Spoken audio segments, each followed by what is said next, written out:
বিসমিল্লাহির রহমানির রহিম। আজকে আমাদের সময়টা আলহামদুলিল্লাহ খুব ভালো সময় কাটতেছে। এই জন্য চিন্তা করলাম দেখি বসে না থেকে কিছু আলাপ আলোচনা করি। এই জন্য হাফেজ সাহেবকে ক্যামেরার সামনে বসালাম, দেখি আমরা কি বিষয়ে আলাপ আলোচনা করতে পারি। তো হাফেজ সাহেব, আজকে আমরা কি আলাপ আলোচনা করতে পারি, কোন বিষয় নিয়ে?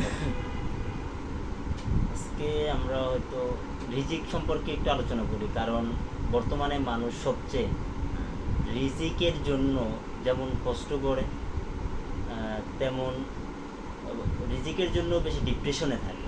তো আজকে আমরা এই রিজিকের উপরে কিছু কথা বলতে চাই, কোরআন এবং হাদিসের আলোকে। হ্যাঁ, ঠিক আছে। আসসালামু আলাইকুম রহমতুল্লাহি ওয়া বারাকাতুহু। প্রতিদিনের ন্যায় আজকেও আমরা শুরু করছি মহান রব্বুল আলামিনের নামে। যেই রব আমাদেরকে সৃষ্টি করছেন, আমাদেরকে অন্ন, বস্ত্র, বাসস্থানের সুবিধা দিয়ে পৃথিবীতে এই তীব্র গরম, আবার শীতের দিনে তীব্র ঠান্ডা, এত কিছু উপেক্ষা করে আল্লাহ পাক রব্বুল আলামিন আমাদের মতো পাপী বান্দাদেরকে এই পৃথিবীতে এখনও টিকিয়ে রাখছে। এই জন্য তার দরবারে শুকরিয়া আদায় করে আলহামদুলিল্লাহ। আলহামদুলিল্লাহ। এরপরে আল হাফিজ গ্রুপকে এত সুন্দরভাবে আয়োজন করার জন্য তাদেরকে ধন্যবাদ জানাই। আজকে রিজিকের উপরে কিছু কথা বলতে চাই। যুব সমাজ বলেন বা যে কোনো সেক্টরে, ব্যবসায়ী বলেন, রিক্সাওয়ালা বলেন, কৃষক ফ্যামিলি বলেন, প্রত্যেকটা সেক্টরেই একই কথা, সেটা হচ্ছে রিজিকের অভাব। এইটা নাই, ওইটা নাই, অনেক কথা। দেখেন, মানুষ জীবন ধারণের জন্য রিজিক অবশ্যই দরকার আছে। আর প্রত্যেকটা পুরুষের উপরে তার অধীনস্থ যারা আছে তাদের রিজিক কুড়াইয়া আনা, অর্থাৎ তাদের রিজিক তাদেরকে পৌঁছে দেওয়াটাও তাদের একান্ত দায়িত্ব, কর্তব্য। আর এই সম্পর্কে আমি আসার আগে ছোট্ট একটু আয়াত তেলাওয়াত করি। সূরা জুমার ভিতরে আল্লাহ পাক রব্বুল আলামিন বলেন, বিসমিল্লাহির রহমানির রহিম, ইয়া আইয়ুহাল্লাযীনা আমানু ইযা নুদিয়া লিস-সালাতি মিন ইয়াউমিল জুমআহ ফাসআউ ইলা যিকরিল্লাহি ওয়া যারুল বাই' যালিকুম খায়রুল লাকুম ইন কুনতুম তা'লামুন ফাইযা কুদিয়াতিস সালাতু ফান্তাশিরু ফিল আরদি ওয়াবতাগু মিন ফাদলিল্লাহ ওয়াযকুরুল্লাহা কাসীরান লাআল্লাকুম তুফলিহুন। সূরা জুমা আয়াত 10। আল্লাহ পাক রব্বুল আলামিন এই আয়াতের মাধ্যমে একটা মেসেজ আমাদেরকে দিয়েছে।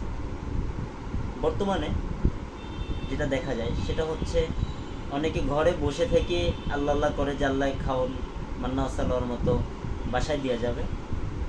আবার অনেকে চিন্তা করে যে খাবার আসবেই, আমাকে আল্লাহ সৃষ্টি করছে, ওরা তো আসবেই, আমার কপালে থাকলে আসবেই।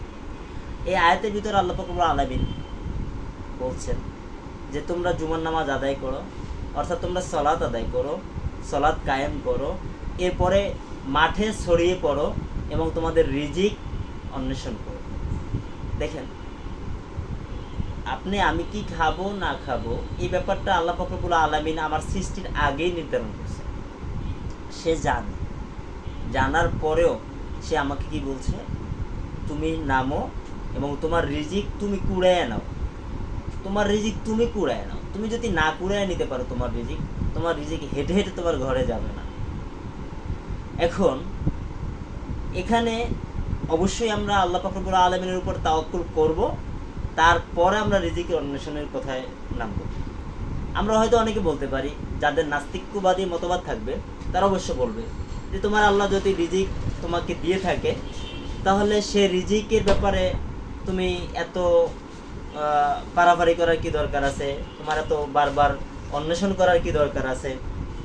হ্যাঁ, আল্লাহ পাক রব্বুল আলামিন বলছে তাওয়াক্কুল করার জন্য, আল্লাহর উপরে তাওয়াক্কুল করার জন্য, ভরসা করার জন্য। এখন আল্লাহ পাক রব্বুল আলামিনের উপরে আমরা যে ভরসাটা করব, এখানে সাহাবায়ে কিরাম যখন তাওয়াক্কুলের আয়াত নাজিল হয় রাসূল সাল্লাল্লাহু আলাইহি ওয়াসাল্লামের কাছে এক সাহাবী বলতেছিলেন, ইয়া রাসূলুল্লাহ, তাওয়াক্কুলের আয়াত আপনার উপর নাজিল হইল, এখন এই তাওয়াক্কুল আমরা করব যে আল্লাহর উপরে, এটা কি উট বেঁধে রাখে তাওয়াক্কুল করব না উট ছেড়ে দিয়ে তাওয়াক্কুল করব? এখন আল্লাহ রাসূল সাল্লাল্লাহু আলাইহি ওয়াসাল্লাম তখন বলছে, আগে উট বাঁধবা, তারপর তাওয়াক্কুল করব। অর্থাৎ তোমার কর্তব্য যতদূর অতদূর তোমাকে করতে হবে, এরপরে স্রষ্টা বা আল্লাহ তার কাজ করবে। আল্লাহ তার কাজ করবে, কখন করবে? আগে আমার যতটুকু আল্লাহ পাক রব্বুল আলামিন আমাকে করার জন্য বলছে অতটুকু আমি করব, দেন আল্লাহ পাক রব্বুল আলামিন আমাকে বাকিটা পথ আগায় দিবে। এখন আমি যদি উট না বাঁধি, উট ছাইড়া দিলাম, যে আল্লাহর উপর তাওয়াক্কুল করে উট ছাইড়া দিলাম, এই উট চুরি হবে না বা এই উট হারানো যাবে না, এটা তো সম্ভব না। আল্লাহ পাক রব্বুল আলামিন আমাকে রিজিকের কথা বলছে, আগে আমাকে রিজিক তালাশ করতে হবে, অন্বেষণ করতে হবে, আমাকে নামাজ আদায় করতে হবে, আমাকে আল্লাহর কাছে চাইতে হবে, তারপরে সেই চাওয়ার ভিত্তিতে আমার মনের ভিতরে যেটা আসে ওইখানে গেলে আমার রিজিক আসতে পারে, সেখানে আমাকে যেতে হবে, তারপর আমি আল্লাহর উপরে তাওয়াক্কুল করব। আর আমি রিজিক অন্বেষণের জন্য যেখানেই যাব না কেন, সেটা আল্লাহ পাক রব্বুল আলামিনের উপর তাওয়াক্কুল করেই তো যাব। কারণ আমি ঘর থেকে যখন বের হব তখনই বলবো বিসমিল্লাহির রহমানির রহিম, আমি আল্লাহর উপরে নাম নিয়ে, আল্লাহর নাম নিয়ে আমি ঘর থেকে বের হচ্ছি এবং রিজিক অন্বেষণ করতে বের হচ্ছি। তো আল্লাহ পাক রব্বুল আলামিন আমার উপরে তার রহমত রাখবেন এবং উনি আমাকে উত্তম রিজিক দান করবেন। এখন রিজিকের ব্যাপারে কিছু আমলের কথা বলবো। আমলগুলো হচ্ছে আল্লাহ পাক রব্বুল আলামিনের এই রহমত অর্থাৎ রিজিককে নেয়ার জন্য কিছু মাধ্যম। একটা কথা আরো সহজভাবে আমি বলি, কোনো কৃষক সে জমিতে ধান চাষ করছে, এখন ধান চাষ করলো আর ধান চলে আসবে এমনটা না, তাকে কিন্তু অনেক কাঠখড় পোহাতে হয়। এখন বৈশাখ মাস চলে, যারা গ্রাম অঞ্চল সম্পর্কে আইডিয়া আছে, কৃষক সম্পর্কে আইডিয়া আছে বা কৃষি ফ্যামিলির আছে, তারা জানে বৈশাখ মাসে যখন প্রথম পানি ওঠে জমিটা হালকা একটু নরম হয়, এই সময় জমিটাকে চাষ দেয়া হয়, এক চাষ দিয়ে রেখে দেয় 1 মাসের মতো বা 15 দিনের মতো বা 1 সপ্তাহের মতো। জমির যে উপরের স্তরের যে ঘাস থাকে, বিভিন্ন বন থাকে, ছোট বৃক্ষ থাকে, এগুলো পচে যায় এবং জমিনের ভিতরে পানি ঢুকে। 1 সপ্তাহ পর সে আবার ওই জমিন চাষ দিবে। এভাবে করতে করতে ভাদ্র মাস চলে আসবে, ভাদ্র মাস পর্যন্ত কিন্তু সে ওই জমি চাষাবাদ করে। শ্রাবণ মাসে সে ওখানে ধান ফালায়, ধানের বীজ গজায়, ভাদ্র মাসে ধুমধাম করে ওই বীজতলা থেকে বীজ তুলে নিয়ে এসে বীজ রোপণ করে, তারপর সে ধান লাগায়। ভাদ্র মাসে ধান লাগাইয়াই কিন্তু শেষ না, সে তারপরে আবার অগ্রহায়ণ মাসের আগে আগে সার প্রয়োগ করবে। যখন হবে, এর ভিতরে যখন অতিরিক্ত জঙ্গল হয়ে যাবে অর্থাৎ ঘাসের পরিমাণটা বেশি গজাবে, ধান পুষ্টি পাবে না, তখন ওগুলো নিড়ানি দিয়ে আশ্রাতে হবে। অনেক কাজ আছে, অনেক কাজ। এই কাজগুলো করতে থাকে, তারপর আল্লাহ পাক রব্বুল আলামিনের উপরে ভরসা করে যে আল্লাহ ঠিক মতো বৃষ্টি দে, পোকামাকড় না আসুক, তারপরে সে ভালো একটা ফসল পায়। তেমনিভাবে রিজিক আপনাকে আল্লাহ পাক রব্বুল আলামিন প্রথমে বলছে যে মাঠে নামতে হবে। আপনি অফিসে যাবেন, সেটাও আপনার মাঠ, কৃষকের জন্য তার ক্ষেত তার মাঠ, আর যে জায়গায় যাবেন, যে ব্যবসা প্রতিষ্ঠান, তার কাছে ওইটা মাঠ। ওখানে আগে যেতে হবে, ওখানে প্রপারলি কাজ করতে হবে, তারপরে আল্লাহ পাক রব্বুল আলামিন আপনাকে রিজিক দিবে, অবশ্যই দিবে। এখন এখানে যে আমলটা করবেন, আমার বাস্তব লাইফে যে আমলগুলো করার, সেখান থেকে আমি কিছু অভিজ্ঞতা শেয়ার করব। সূরা ওয়াকিয়া, আল্লাহ রাসূল সাল্লাল্লাহু আলাইহি ওয়াসাল্লামের হাদিস অনুসারে কোনো মুসলিম বা মুমিন যখন সূরা ওয়াকিয়া পড়ে, কন্টিনিউ যদি পড়ে, মাগরিবের নামাজের পরে সূরা ওয়াকিয়া যদি পড়ে, এটা এটা কন্টিনিউ করলে রিজিকের অভাব থাকে না, রিজিকের অভাব থাকবে না। আল্লাহ রাসূল সাল্লাল্লাহু আলাইহি ওয়াসাল্লামের এক সাহাবী যখন দুনিয়া থেকে বিদায় হয়ে গেছে, যাচ্ছেন একদম সংকটাপূর্ণ অবস্থায়, ওনার ঘরে 3টা অথবা 5টা মেয়ে ছিল, ওয়াইফ ছিল, কিন্তু ঘরে খাবারের মতো কিছু নাই। আপনারা অবশ্যই জানেন যে ঘরে মেয়ে থাকা একটা চিন্তার ব্যাপার হয়ে যায়, কারণ তাদের বিবাহ শাদীর ব্যাপার আছে, তারা চাইলেও অনেক কাজ করতে পারবে না, একটা ছেলে যে কাজ করতে পারবে তারা পারবে না, অনেক বিষয় থেকে অনেক কিছু আছে, যার পরিপ্রেক্ষিতে মানুষ জিজ্ঞেস করছিল, অন্যান্য সাহাবায়ে কেরাম জিজ্ঞেস করছিল, আপনি চলে যাচ্ছেন, আপনার বাসায় কি রেখে গেছেন? উনি একটা কথাই রেখে গেছে যে আমার স্ত্রী এবং আমার সন্তানদেরকে আল্লাহ পাক রব্বুল আলামিনের জিম্মায় রেখে গেছি, আর আমি সূরা ওয়াকিয়া রেখে গেছি, আর ওয়াকিয়া সূরা যতদিন আমার ঘরে পাঠ হবে অতদিন পর্যন্ত আমার সন্তান স্ত্রী তারা কখনোই রিজিকের অভাবে ভুগবে না। তো আমি বলবো যারা কোরআন তেলাওয়াত করতে পারেন সব সময়ের জন্য কোরআন তেলাওয়াত করবেন এবং সূরা ওয়াকিয়া মাগরিবের নামাজের পরে তেলাওয়াত করবেন।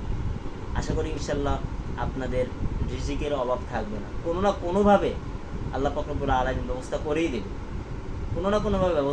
দেবে, এরপরে ঋণ যদি থাকেন, আপনার মাথায় ঋণের বোঝা আছে, আপনি বেশি বেশি করতে পারেন আল্লাহুম্মা কফিনি বিহালালিকা আন হারামিকা ওয়া আগনিনি বিফাদলিকা আম্মান সিওয়াক, এই দোয়াটা পড়তে পারেন।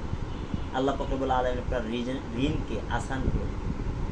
আর সবচেয়ে বড় কথা যেটা, একটা কথা সবসময় মাথায় রাখবেন যে আপনার মালিক আপনাকে 2টা কারণে একটু কষ্টের ভিতরে বা রাখতে পারে। সেই কষ্টটা কি? কষ্টটা হতে পারে আপনার উপরে গজব, হতে পারে আপনার উপর পরীক্ষা। আপনি যদি মোমেন হন অবশ্যই আপনার উপরে সেটা পরীক্ষা হবে, কারণ আমরা স্বাভাবিক সেন্সে যেটা বুঝি, প্রত্যেকটা সেক্টরে পরীক্ষা না দিয়ে একটা স্তর ওভার করা যায় না। একটা স্তরকে ওভারটেক করতে হলে একটা পরীক্ষার সম্মুখীন হতেই হবে। আপনি আপনার যে পজিশনে আছেন, আপনি আপনার যে পোস্টে আছেন অফিসে, আপনার প্রমোশন হবে। আপনার প্রমোশনের সময় আপনাকে হয় কোনো পরীক্ষা ওনারা নেবে, না হয় বিগত 1 বছর আপনাকে অবজারভেশনের ভিতরে রাখবে, আপনার কর্মকাণ্ড সব মিলে। যদি ওভারঅল আপনাকে পছন্দ না হয় তারা কিন্তু আপনাকে প্রমোশনটা দিবে না। আল্লাহ পাক রব্বুল আলামিন আপনার উপরে যখনই কোনো দায়িত্ব দিবেন, আল্লাহ পাক রব্বুল আলামিন যখনই আপনাকে বাছাই করবেন, বাছাই করার জন্য আপনাকে একটু পরীক্ষা করবেন। এটা স্বাভাবিক ব্যাপার, আপনাকে একটু পরীক্ষা করবেন, ওই পরীক্ষায় আপনি উত্তীর্ণ হলেই আপনি এর পরের সুসংবাদটা পাবেন। আবার আরেকটা কারণে কষ্ট হতে পারে, সেটা হচ্ছে আপনি যদি আল্লাহকে না মানেন, আপনি যদি ধর্মের লাইন চ্যুত হয়ে যান। আগে ধর্মের পথে ছিলেন, আগে আল্লাহকে বিশ্বাস করতেন, এখন বিশ্বাস করেন না। আগে ধর্মের পথে থাকতেন, এখন থাকেন না। আপনার উপরে যেটা আসবে সেটা অবশ্যই গজব আসবে, অথবা আল্লাহ পাক রব্বুল আলামিনের এটা একটা ইন্ডিকেটর আসবে যে তোমাকে এই কাজ করার ফলে তোমাকে কষ্ট দিয়েছি, তুমি যদি না ফেরো তাহলে তোমাকে আরো কষ্ট দিব। এরপরেও যদি আপনি না ফেরেন, আপনার কলবকে আল্লাহ মোহর মেরে দিবে এবং আপনার পক্ষে আর হেদায়েত পাওয়া সম্ভব হবে না। সুতরাং রিজিকের ব্যাপারে আলোচনা করতে গেলে আসলে অনেক কথা আছে। আল্লাহ রাসূল সাল্লাল্লাহু আলাইহি ওয়াসাল্লাম কত সুন্দরভাবে আমাদেরকে শিক্ষা দিছে, নিজে মাঠে কাজ করছে, সাহাবায়ে কেরামদেরকে নিয়ে কাজ করাইছে।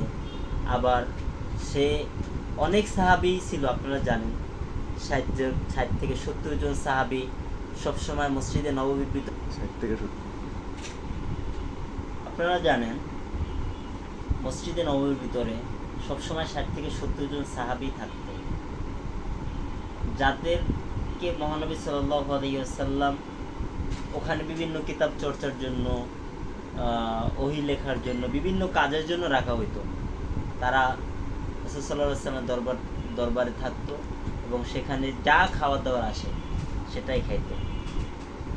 তো এর দ্বারা এটাই বোঝা যায় যে আপনি যদি আপনার মালিককে মেনে নেন, আপনি যদি আপনার মালিকের উপরে তাওয়াক্কুল করেন, তাওয়াক্কুল করতে শিখেন, ইনশাআল্লাহ আপনার রিজিকের কখনো অভাব হবে না। কারণ আপনাকে আপনার মালিক তৈরি করছে, আপনার মালিক আপনাকে সৃষ্টি করছে, আপনাকে খাবার উনিই দিবে, কিন্তু আপনাকে চলতে হবে ওনার কথা মতো। স্বাভাবিকত আপনি আরও সুন্দর একটা উদাহরণ দিই, তাহলে বুঝতে পারবেন। বিভিন্ন হোস্টেলে যারা রয়েছে, বা আমি মনে করি আমি মাদ্রাসার হোস্টেলে রয়েছি বেশ কিছুদিন। তো ওখানে একটা নিয়ম ছিল, যারা নামাজ পড়বে না বা যারা মাদ্রাসার কথা মতো চলবে না, অনেক সময় তাদের খানা বন্ধ করে দেওয়া হতো। খানা বন্ধ করে দেয়। অপরাধ কি? অপরাধ সে এই নিয়মটা মানে নাই, ডিসিপ্লিনটা মানে নাই। আবার অনেক সময় মা বাবার ক্ষেত্রেও কিন্তু এমনটা হয়, ঘরে কাজ করে নাই বা ছেলে বা মেয়ে বাহিরে অন্যায় করছে, যার পরিপ্রেক্ষিতে মা বাবাকে সাফার করতে হয়েছে। মা বাবা অনেক সময় রাগ হয়ে তোকে ভাত দিব না, তুই ঘরে আসতে পারবি না, এভাবে হুমকি দামকি দেয়। তো আপনি আপনার মালিকের ক্ষেত্রে একটু চিন্তা করেন, যেই মালিক আপনাকে সৃষ্টি করছে ওই মালিক আপনাকে খাওয়াবে, কিন্তু আপনি যদি টোটালি মালিকের কোনো কথা না শুনেন, ওনার কোনো কথা শুনবেন না, ওনার এগেনস্টে চলবেন, ওনার এগেনস্টে চলার দুঃসাহসিকতা দেখাবেন এবং উনি যা বলছে তাও শুনবেন না, উনি আপনাকে খাদ্য তালাশ করতে বলছে তাও তালাশ করবেন না, তাহলে আপনি কি খাদ্য পাওয়ার যোগ্য? আপনি কি মনে করেন? আমি তো মনে করি খাদ্য পাওয়ার যোগ্য না। এরপরে আপনি হয়তো বলতে পারেন যে খ্রিস্টানরা আল্লাহকে মানে না, হিন্দুরা আল্লাহকে মানে না, তারা আল্লাহর সাথে শিরক করে, তারপরেও কেন খাওয়াচ্ছে?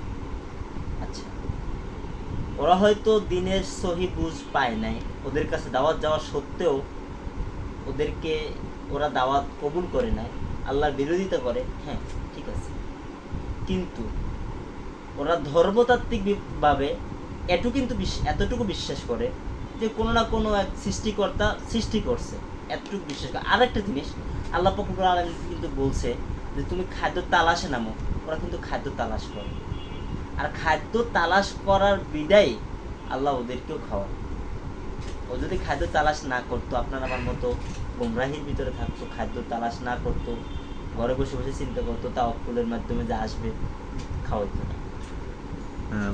আলহামদুলিল্লাহ, হাফিজ সাহেবের এতক্ষণ আমি যে অতটুকু ওনার বক্তব্য শুনলাম, এর ভিতরে আমি যতটুকু বুঝতে পারলাম, এটা হচ্ছে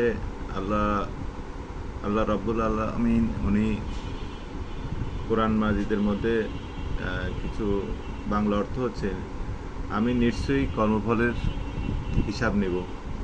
তো এই বিধর্মীদের যে বিষয় যেটা বলা হয়েছে আর কি, তো ওরা তো কর্ম করতেছে, মানে যে কর্মটা করতেছে ফল হচ্ছে, তো এই আর কি মূলত হচ্ছে কাজটা করতে হবে।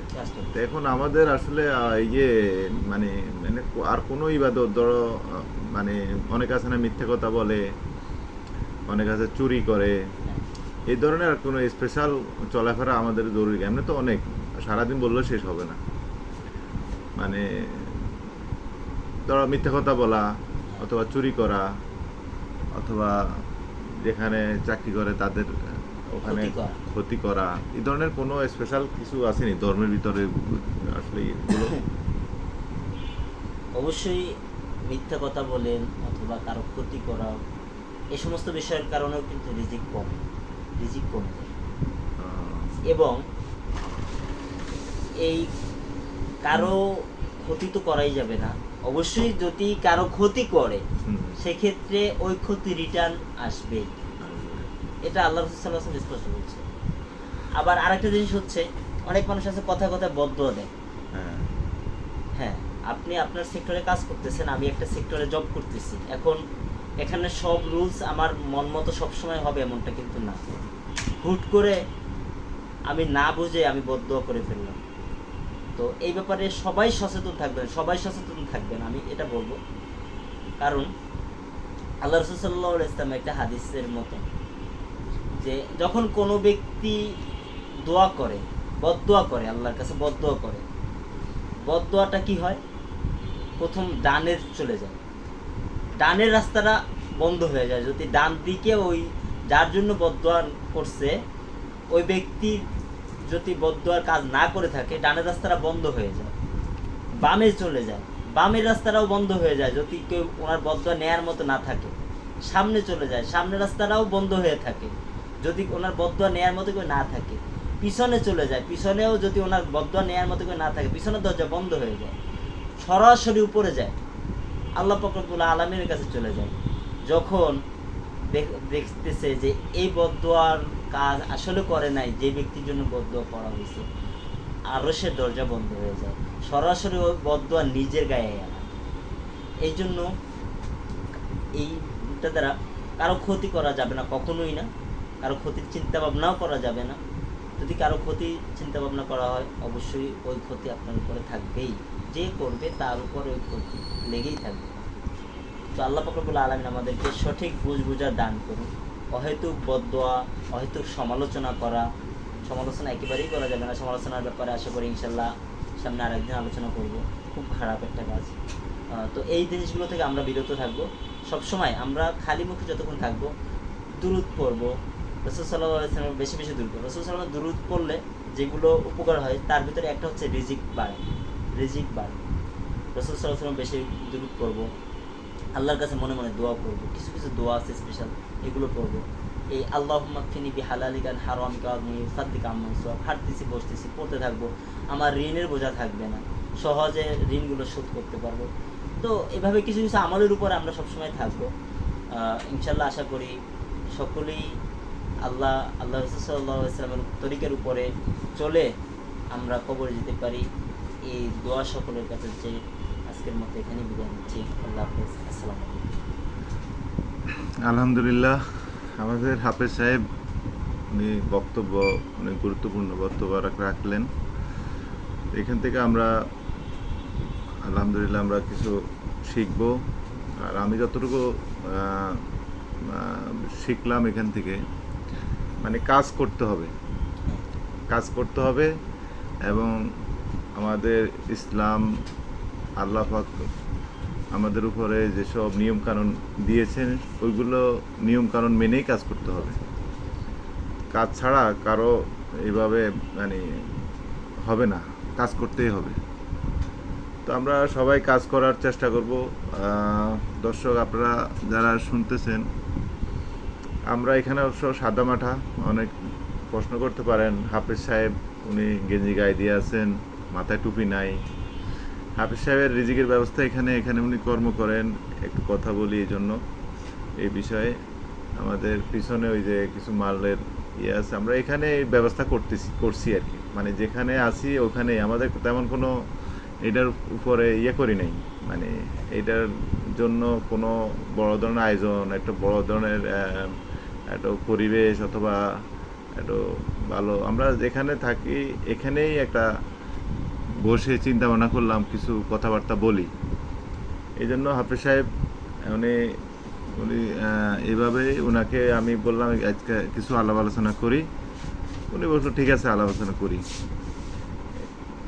ঠিক আছে, সবাই দোয়া করবেন। আসসালামু আলাইকুম ওয়া রাহমাতুল্লাহ।